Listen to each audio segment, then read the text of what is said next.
नमस्कार. नमो शेतकरी महासन्मान निधी योजनेअंतर्गत सर्वात महत्त्वाची आणि आनंदाची बातमी तुम्ही पाहू शकता, की जसं पी-एम किसान योजनेचा हप्ता जो आहे तो 28 तारखेला भेटणार आहे.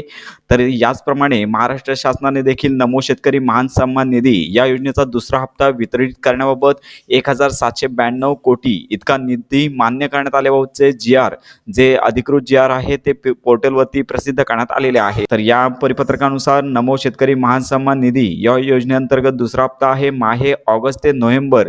तर याच्या अंतर्गत जे लाभार्थी आहेत त्यांना देण्यासाठी म्हणजेच अदा करण्यासाठी 1,792 कोटी इतका निधी वितरित करण्याची बाब शासनाच्या विचाराधीन होती. या परिपत्रकानुसार सदरचा जो निधी आहे तो वितरित करण्यास शासनाची मान्यता देण्यात येत आहे. तर लक्षात घ्या, सदरची आता मान्यता देण्यात आलेली असून माहे ऑगस्ट ते नोव्हेंबर तर या महिन्यांचा तो 2,000चा हप्ता आहे. दुसरा हप्ता तो देखील लवकरच वितरित करण्यात येणार आहे. तर लक्षात घ्या, पी-एम किसानच्याच तारखेला 28 तारखेलाच हा हप्ता जमा करण्यात येऊ शकतो, परंतु या संदर्भात अधिकृत कोणतीही तारीख देण्यात आलेली नाहीये. परंतु शेतकरी महान सन्मान निधीचा दुसरा हप्ता 2,000 रुपयाचा तुम्हाला लाभ देण्यात येईल. तर यामध्ये ज्यांना पी-एम किसानचे हप्ते नियमित भेटतात तर अशांना 2,000 पी-एम किसान आणि 2,000 नमो शेतकरी तर असे एकूण 4,000 रुपये मिळण्याची शक्यता आहे. त्यामुळे लवकरच या संदर्भात सर्व अपडेट्स दिल्या जातील. त्यामुळे आपल्या फक्त योजना या यूट्यूब चॅनलच्या कनेक्टमध्ये राहा.